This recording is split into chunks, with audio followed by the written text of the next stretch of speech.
NRLM cadets working में आप सभी का एक बार फिर से बहुत बहुत स्वागत है। आज के इस वीडियो में हम 15 ऐसे क्वेश्चंस लेके आए हैं जो बीआरपी, बैंक सखी, एफएनएसडब्ल्यू जिसको स्वास्थ्य सखी कहा जाता है, कृषि आजीविका सखी, समूह सखी और अन्य कैडर आदि कैडर बनने के लिए जो परीक्षा आयोजित की जाती है उसमें पूछे जाते हैं। तो ये प्रमुख 15 क्वेश्चंस हैं। आगे भी हम इस सीरीज को कंटिन्यू करेंगे। तो आइए पहले क्वेश्चन की तरफ चलते हैं। स्वयं सहायता समूह में कम से कम कितनी महिला सदस्यों का होना अनिवार्य है? तो उत्तर है 10। कम से कम 10 महिलाओं का होना अनिवार्य है किसी समूह के गठन के लिए। स्वयं सहायता समूह में समूह एवं समूह का खाता संचालन के लिए किन किन पदों पर महिलाओं को चुना जाता है? तो इनमें अध्यक्ष, सचिव, कोषाध्यक्ष को चुना जाता है। और यहाँ एक और बात ध्यान देने योग्य है, यह पद कोई मानदेय आधारित पद नहीं है।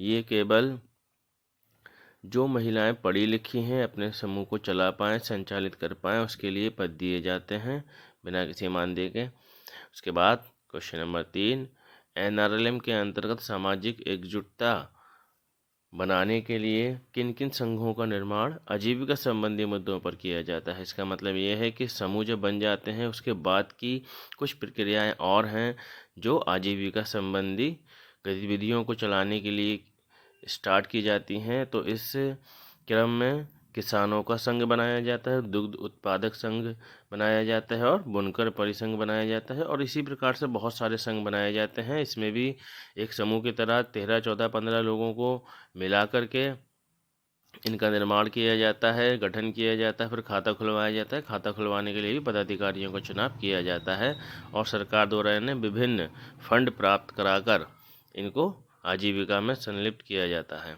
उसके बाद आता है एनआरएलएम के अंतर्गत ग्रामीण स्वरोजगार प्रशिक्षण संस्थान कौन सा है? तो इसको हम आरसीटी बोलते हैं, जिससे हम समय समय पर महिलाओं का निःशुल्क प्रशिक्षण कराते हैं आजीविका संबंधी गतिविधियों को शुरू करने के लिए।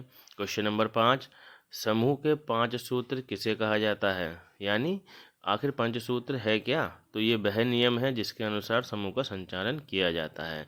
अब बात करते हैं क्वेश्चन नंबर 6 में, समूह के 5 सूत्र ये हैं कौन कौन से? तो पहला है नियमित साप्ताहिक बैठक, नियमित साप्ताहिक बचत, नियमित आंतरिक लेन देन, समय से ऋण वापसी, खातों का पूर्ण लेखा जोखा। अब क्वेश्चन नंबर 7 की तरफ चलते हैं। समूह से की जाने वाली अतिरिक्त बचत को क्या कहा जाता है? यानी जो बचत समूह में की जाती है उसके अलावा भी यदि सारे सदस्य सहमत होते हैं कि हम समूह की कॉर्पस निधि को बढ़ाने के लिए अतिरिक्त बचत करना चाहते हैं तो उसे हम ऐच्छिक बचत बोलते हैं। समूह को प्राप्त होने वाले कुल 15,000 के फंड को क्या कहा जाता है? इसको परिक्रामी निधि और इंग्लिश में रिवॉल्विंग फंड कहा जाता है। इसी प्रकार क्वेश्चन नंबर 10 में, समूहों को दी जाने वाली कुल 1,10,000 की धनराशि को क्या कहा जाता है? तो इसे हम सामुदायिक निवेश निधि कहते हैं, जिसको कम्युनिटी इन्वेस्टमेंट फंड कहा जाता है। उसके बाद चलते हैं क्वेश्चन नंबर 11 की तरफ। समूहों को बैंक द्वारा दिया जाने वाला ऋण कितनी ब्याज दर पर दिया जाता है? तो ये ब्याज दर 7% होती है। इसको हम CCL भी कहते हैं। फिर उसके बाद बीमा संबंधी जानकारी। प्रधानमंत्री सुरक्षा बीमा योजना के अंतर्गत आयु की सीमा क्या रखी गई है? 18 से 70 वर्ष। इसी प्रकार जीवन ज्योति बीमा योजना में क्वेश्चन नंबर 13 में पूछा है तो इसकी आयु रखी गई है 18 से 50 वर्ष। क्वेश्चन नंबर 14 की तरफ चलते हैं। जिस प्रकार सदस्यों से मिलकर समूह बनाया जाता है उसी प्रकार समूहों से मिलकर किसका गठन होता है? इसको हम कहते हैं ग्राम संगठन। अब क्वेश्चन नंबर 15 आखिरी क्वेश्चन, ग्राम संगठनों से मिलकर किस संस्था का निर्माण किया जाता है? किस संघ का निर्माण किया जाता है? उसको कहते हैं संकुल स्तरीय समिति।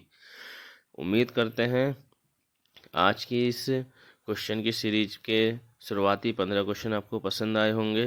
यदि आपको ये जानकारी वैल्यूएबल लगी हो तो उस चैनल को सब्सक्राइब कीजिए और अपने साथियों के साथ शेयर कीजिए।